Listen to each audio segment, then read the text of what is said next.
with my brother, and our parents are still involved somewhat.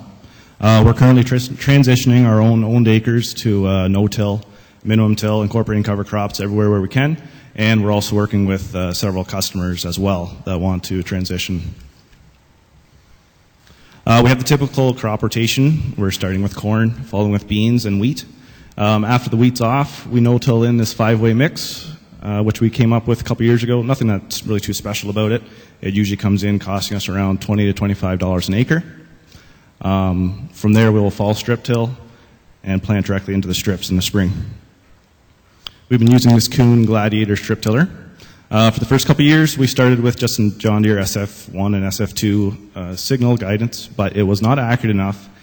We've currently switched over to RTK. We were checking the fields in the spring, and the strips were great to plant in, so we came in, started planting on the strips. What we didn't account for was that inaccurate signal from the SF2. So it was an 8-row strip tiller and a 16-row corn planter, and it wasn't always matching up all the time. I'm a bit of an optimist, though, so I'd like to say that like 50% of the time we were planting directly on the strips 100% of the time. So it just helps us to overcome that. We sprayed that cover crop off with Roundup Integrity. It gave us a good, quick kill, and when the corn was coming up, everything was dead. So here you can see the corn. It's about 4 to 5 leaf. It was a month after planting. All the residues dead, dying away.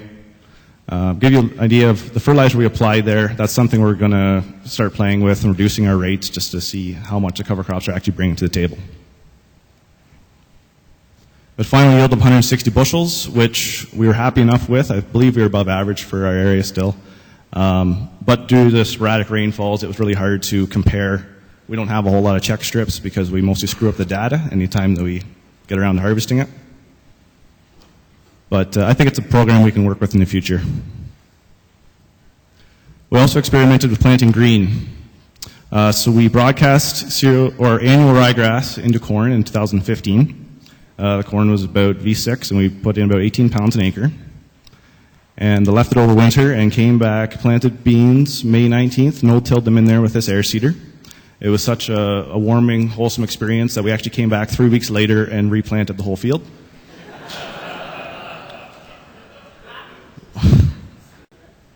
We were using a single disc opener, which at the time I thought it sliced in very well. We were getting good seed depth and not a whole lot of hairpinning.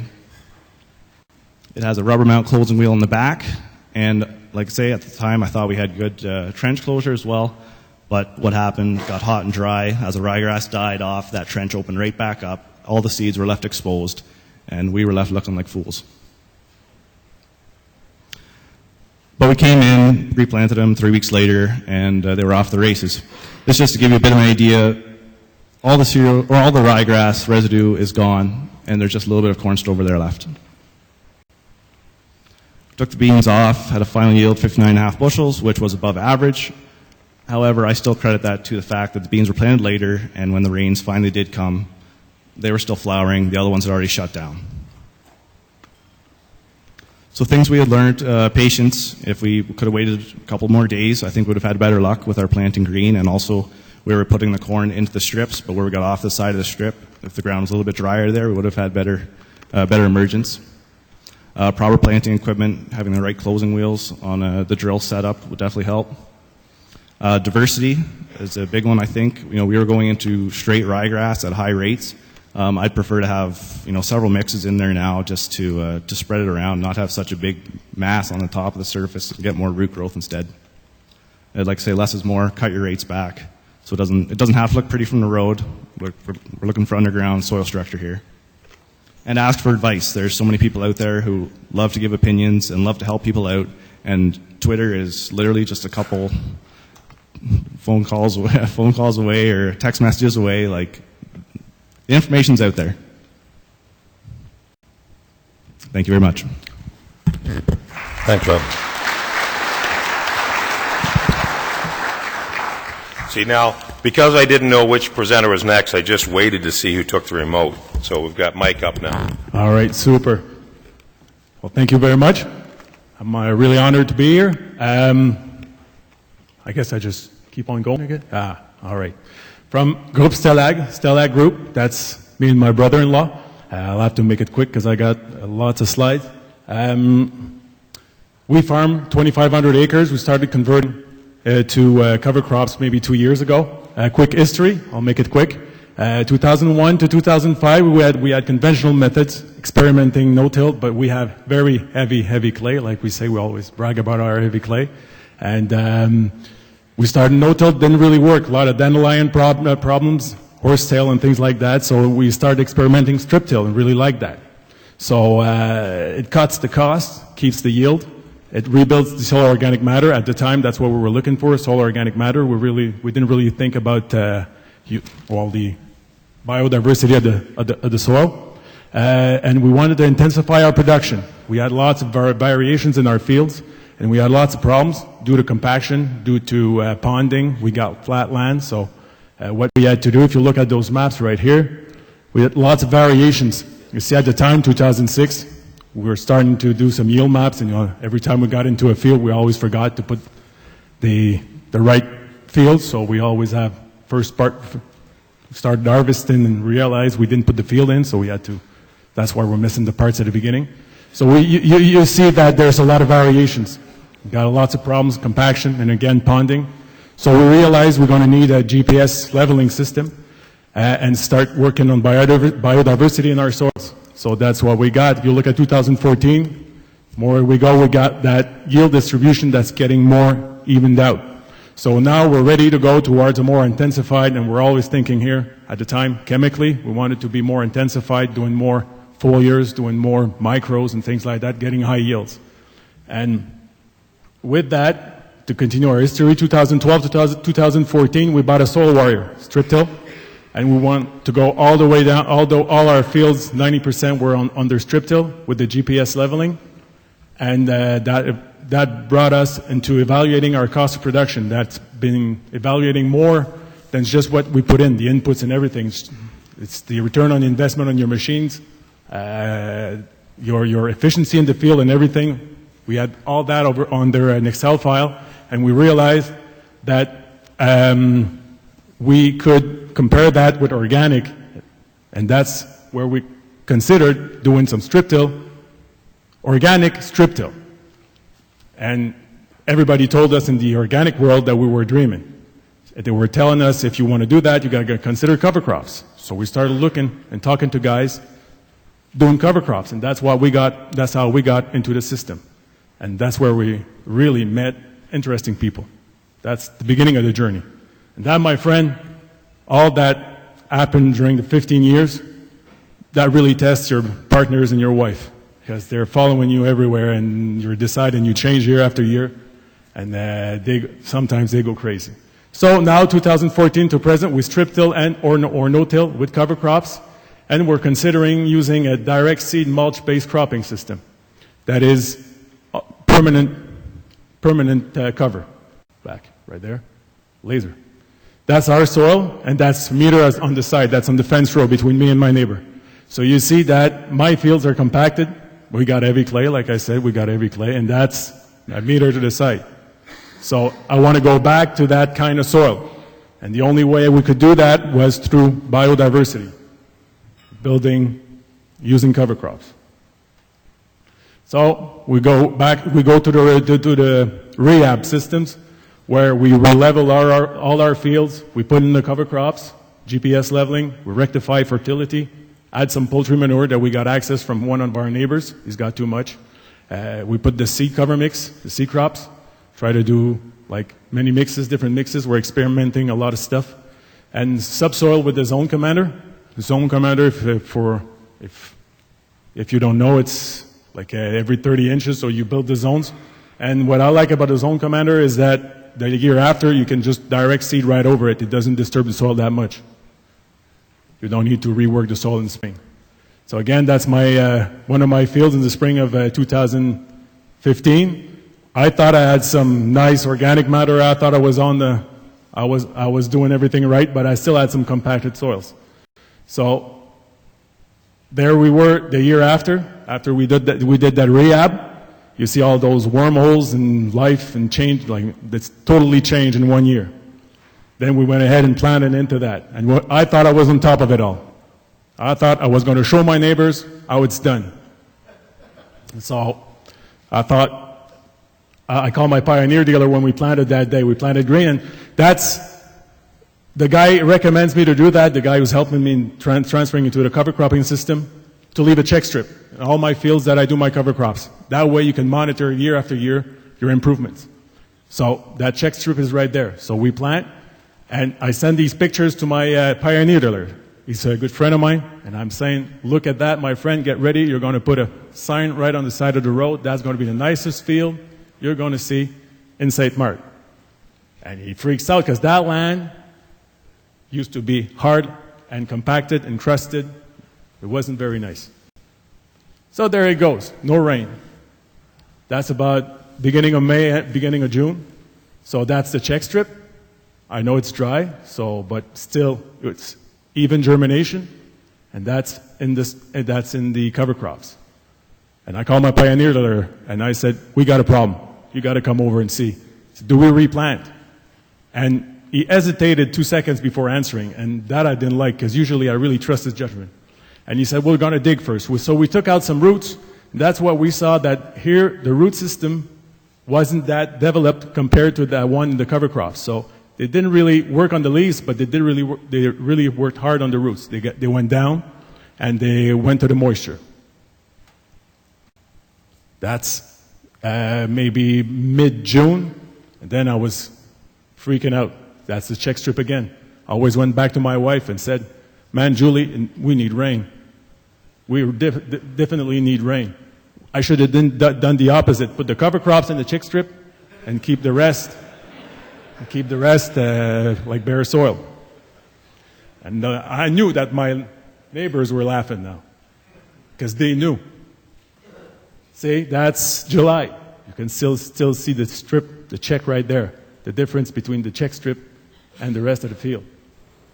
So I go back to Julie. I said, Julie, we really need rain. And she told me, you know what? I'm sick and tired of hearing you complaining. You're complaining all the time, and you're telling me that you're building your soil life and soil structure, and you're telling me that life is going to fix everything up in your soil. So live and let live. Do something else, and everything will be taken care of. So that's what I did. Went to the campground. Took a couple of beers. And from then on, life went well. So that's what I did. And in August, you couldn't see the difference anymore. There was a yield drag, I got to admit. There was maybe, well, you guys talk in bushels. Huh? I couldn't really tell how much it is in bushels, but there was a bit of a yield drag. But the difference in the soil was incredible. It was like a sponge where it was the cover crops, and it was hard as a cement floor where it was no cover crops. I'm sorry? What was the difference in tons per hectare? It was 200 kilos. 200 to 300 kilos, or maybe half a ton. Put it at half a ton per 8 hectare. bushels. Yeah, 8 bushels. Okay. That field again. So you see, it's pretty even, but still not so bad. Biological approach before chemical approach, that's where we're going now. So a lot of people brag about yield. I brag about my revenues now. Business sense, I want to be competitive and keep my yield. Building soil carbon is where I create my profit. And patience, now I learned that I got to use patience. That's from Blake when I panicked, and Jill told me to call Blake. And he told me to use patience. It takes time. Soil needs to adapt because soil will feed itself first. And the farther away you're from a biological system, the longer it'll be. If you are in a full conventional system where you plow and you till, it's going to take a longer time, and you'll see the results will come. It'll take more time to see the results. That's how I put my cover crops in. Modified the strip till unit. I just blow the rye, oats, and crimson clover in that case, right between the rows, and that just makes a light incorporation. I thought I didn't do it over all my acres because it was so dry. I figured it wouldn't really work. I don't want to put that money in the field. But it did grow, as you can see, rye, oats, and crimson clover. It really worked, even with the light incorporation. And that's a test that I'm doing for Monsieur Lucien Segui. He wants permanent cover all the time, so we're doing tests with alfalfa. And that's another process where you got to think differently because you got to deal with the alfalfa. because it's coming back year after year. You just spray some chemicals just to keep it late. Broadcast some wheat before the leaves fall in the soybeans. After I harvest my soybeans, I always try to follow with the cereal rye with the cedar. And I love my November green. So that's the cereal rye, and that's where we broadcasted winter wheat with Grimson clover and radishes. So it really worked this year.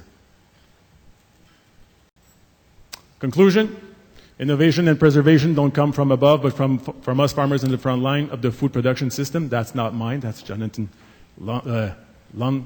No, I cannot tell him, yeah. From Blue Dasher Farms. If you got time, go see his website. It's really worthwhile. He's doing a lot of good experiments, and it's really working for us, the farmers. And I'm kind of going with his mining. Never leave bare soils, use biodiversity, and integrate life systems if you can. So that's my presentation. Thank you very much. Thank you.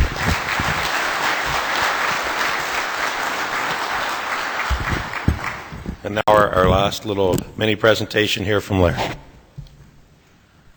I could title this, What Happens When It Doesn't Rain? We need rain. I was going to go some other places, but I won't. Failure is always an option, but it's no fun.